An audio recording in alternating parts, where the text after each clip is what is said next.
Okay, so let's take a gander at these changes for those of you that are asking me about it. Take a look. Scroll down. This is a patch that's coming out on September 1st. Okay, this mercenary mode. Players will be able to act as a mercenary for the opposite faction in PvP whenever your faction has experienced a long wait time. Blah blah blah. It's where it's not actually like this, but it's where you're an orc and you put on a gnome mask and then you get to play with the alliance. That kind of thing. Raids and dungeon, I don't know about that stuff. Ashran now has a deserter mechanic. Upon entering, players receive a 10-minute buff called Ashran Tour of Duty. If the player leaves an Ashran match before this buff expires, a 15-minute debuff called Recreant will be applied that prevents entry into another Ashran match. So I guess that is, I remember as an undead, as a horde, going into Ashran, what I would do is I would zone in, and if my team was losing, I would just leave and then come back. I would just keep rezoning into Ashran until I was joining a good one. So they're taking that away. So if you get stuck in a bad Ashran, you're stuck there. The maximum size of a mount is now capped at 150% of base size for cosmetic effects. Dang it, man! I wanted a mount to be huge. They took that away. Damn. Alright. This is the important stuff. This is the good stuff. The juicy stuff. Okay, so they changed every single horde racials to they're just like amazing now. Arcane Torrent now silences all enemies within 8-yard radius for 3 seconds. Up from 2 seconds. Cooldown has been reduced to 1.5 minutes. Down from 2 minutes. So not only did they make it 1.5 minutes, so 90-second cooldown instead of 120-second, it lasts 3 seconds up from 2, which is crazy because Blood Elf silence was already super good. I mean, it serves this purpose of like interrupting a key cast, and now it's like the silence on it is actually really strong. Really, really strong. Will of Forsaken doesn't really need a buff, so. Rocket Jump now is a 90-second cooldown, down from 2. This is really strong. The stun effects.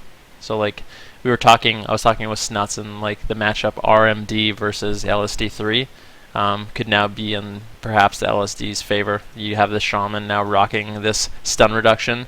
I mean, if you compare that to a Dwarf, it's not even going from 15 to 20. Usually they're just Dwarf, so it's going from 0% stun, like the effect on the stun duration, up to 20% off, which is a huge, huge deal.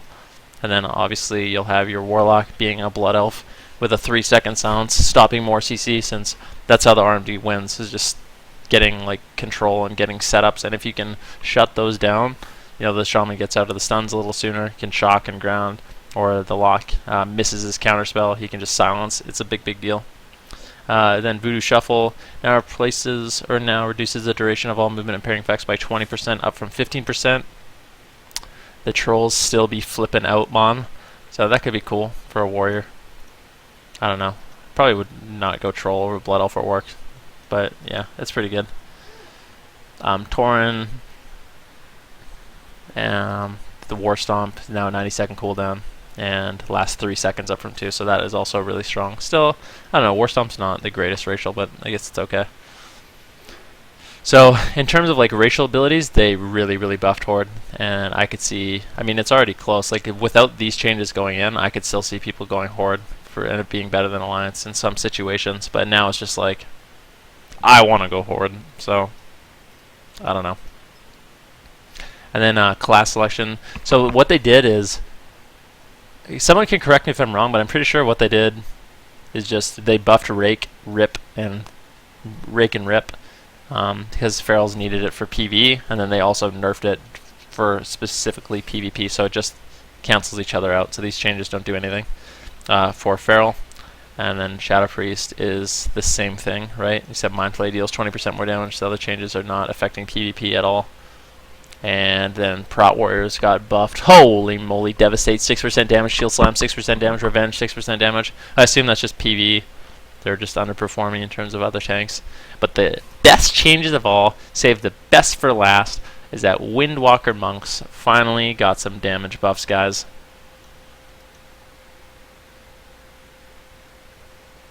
They're nerfed in PvP, Ferals. Wait. I want to get this clear. Rake now deals 20% more damage in PvP combat. Rake now deals 20% less damage. Yeah, so it's just, it didn't change it, right? Unless I'm wrong. Actually, let me think about that. So say Rake does 100 damage right now, then it gets buffed to do 120 damage. Yeah, it's actually a slight nerf. It's a slight nerf. Overall, they do slightly less damage. It doesn't cancel it out. You do the math, it's a slight nerf. But anyways, Windwalker buffs. Who gives a care about Shadow Priest and Ferals, right? Not me. We're talking about monks. A Blackout Kick now deals 10% more damage for Windwalker monks. Ooh. Fist of Fury now deals 20% more damage for Windwalker monks. Rising Sun Kick now deals 10% more damage for Windwalker monks. Tiger Palm now deals 20% more damage for Windwalker monks. So all around, got some damage buffs for Windwalker. I don't know how big of a deal this is going to be. Your Fists of Fury are going to be crazy. Fist of Fury already does a lot of damage. 20% more damage is nice. The problem with Windwalkers is a lot of, just like from a mechanical standpoint, they're really, really clunky. Having more damage is obviously good, and it'll help. And I'm really interested in going Blood Elf and playing a Blood Elf Windwalker. I think that'd be a lot of fun. A lot of fun. So yeah, those are the notes. If you guys want to check them out, here's the link, us.battle.net, and then yeah, you can just write it down. I guess I'll link it in my chat.